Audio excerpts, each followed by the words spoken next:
앞으로 3년 동안 한국 사회가 거대한 정화 과정을 거쳐서 전 세계를 치유하는 그런 역할을 맡게 된다면 어떨까요? 좀 놀라운 이야기죠. 최근 한 강연에서 제시된 마치 예언과 같은 이 비전을 지금부터 자세히 한번 들여다보겠습니다. 41. 이 숫자 좀 충격적인데요. 오늘 우리가 살펴볼 강연 자료에 따르면 대한민국에서 매일 이만큼의 사람들이 안타깝게도 스스로 생을 마감하고 있다고 합니다. 이 숫자 하나만 봐도 지금 우리 사회가 얼마나 깊은 위기에 처해 있는지 알 수 있죠. 네, 정체성, 신뢰, 인구. 정말 총체적인 위기입니다. 그럼 이 위기 속에서 한국 사회는 어디로 가야 할까요? 오늘 우리가 살펴볼 자료는요, 이 질문에 대해서 경제나 정치 같은 해법이 아니라 아주 독특한 영적인 차원의 해법을 제시하고 있습니다. 과연 어떤 내용일지 궁금하시죠? 자, 이 주장은 크게 5단계로 전개가 됩니다. 먼저 한국의 현재 위기를 진단하고요. 이어서 3년간의 정화 과정과 국가 개혁을 이야기합니다. 그리고 마지막에는 전 세계를 향한 거대한 소명으로까지 나가게 되죠. 자, 그럼 하나씩 따라가 보겠습니다. 모든 이야기의 시작은 역시 문제를 제대로 아는 것에서부터 출발하겠죠. 이 강연에서는 지금 한국 사회가 어떤 문제들을 겪고 있다고 보고 있을까요? 출산율 0.72, 1인 가구 40%, 이런 것들 우리 뉴스에서 정말 많이 듣는 이야기잖아요. 그런데 이 강연에서는 이런 문제들이 그냥 따로따로 일어나는 게 아니라고 말합니다. 이게 전부 우리가 그동안 급격하게 성장하면서 외면했던 우리 사회의 깃든 병이 겉으로 드러나는 증상이라는 거죠. 바로 이 말에 핵심이 담겨 있는 것 같아요. 우리 사회가 혼탁해졌다. 지금의 위기는 어느 날 갑자기 툭 튀어나온 게 아니라는 겁니다. 성장에만 너무 몰두하면서 우리가 묻어두었던 부작용들이 이제야 수면 위로 터져 나오고 있다는 그런 진단인 거죠. 그렇다면 이렇게 터져나오는 문제들, 이걸 어떻게 해결해야 할까요? 여기서 이 강연은 정화라는 개념을 제시합니다. 좀 고통스러울 순 있지만 반드시 필요한 과정이라고 이야기하는데요. 심지어 아주 구체적인 3년의 시간표까지 제시합니다. 2025년에는 그동안 숨겨져 있던 모든 문제들이 다 드러나고 2026년에는 그로 인한 사회적 혼란이 정점에 달했다가 2027년부터 비로소 해결의 실마리를 찾게 된다는 거예요. 그러니까 이 고통의 시간이 바로 치유의 과정이라는 거죠. 그런데 정말 놀라운 점은요, 이 정화가 단지 한국만을 위한 게 아니라는 겁니다. 이 강연의 주장에 따르면 한국이 겪는 이 고통스러운 과정이 사실은 전 세계를 치유하기 위한 첫걸음이 된다는 거예요. 스케일이 정말 어마어마하죠.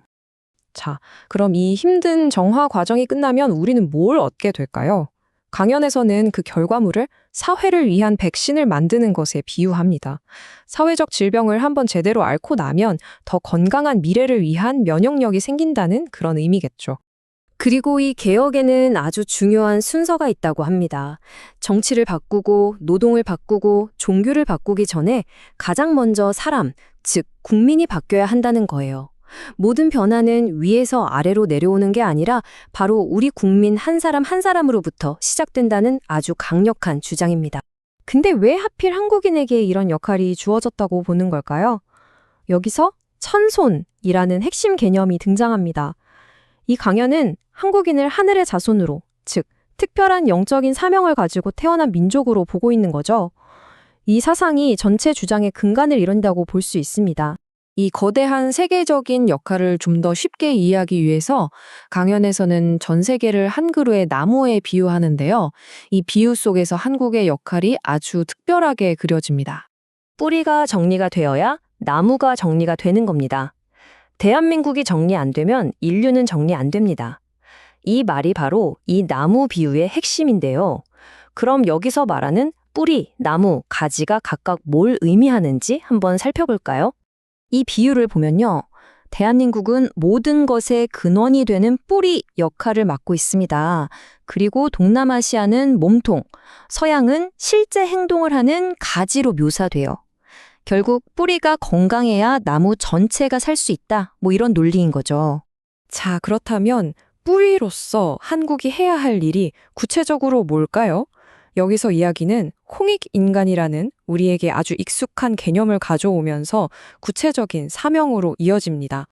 아니, 근데 왜 우리가 그런 사명을 져야 할까요? 강연에서는 한국의 지식과 성장이 다른 가난한 나라들의 희생 위에 세워졌다고 주장합니다. 그래서 우리에겐 그들에게 갚아야 할 일종의 영적인 빚이 있다는 거죠. 그 빚을 갚는 방법? 그게 바로 홍익인간 정신이라는 겁니다. 널리 인간을 이롭게 하라. 이 고대의 철학을 오늘날 우리 한국인이 따라야 할 궁극적인 사명으로 다시 해석하고 있는 거죠. 이 사명을 실천하는 길이 거창한 데서 시작하는 건 아닙니다. 먼저 나 자신을 제대로 채우고 성장시킨 다음에 그 힘으로 우리 사회에 봉사하고 나아가 국가에 기여하고 최종적으로는 인류 전체를 위해 헌신하는 단계로 나아가야 한다는 겁니다. 이 모든 주장은 결국 이 한 문장으로 요약될 수 있을 것 같습니다. 당신들은 동방의 등불이 되어 인류를 널리 이롭게 하고 떠나야 하는 신들입니다. 한국인에게 주어진 운명에 대한 정말 대담하고 궁극적인 선언이라고 할 수 있겠습니다. 국가 부흥을 위한 비전일까요? 아니면 조금은 논쟁적인 예언일까요? 오늘 함께 살펴본 이 독특한 관점에 대해 여러분은 어떻게 생각하시나요? 판단은 각자의 몫으로 남겨두고 싶습니다.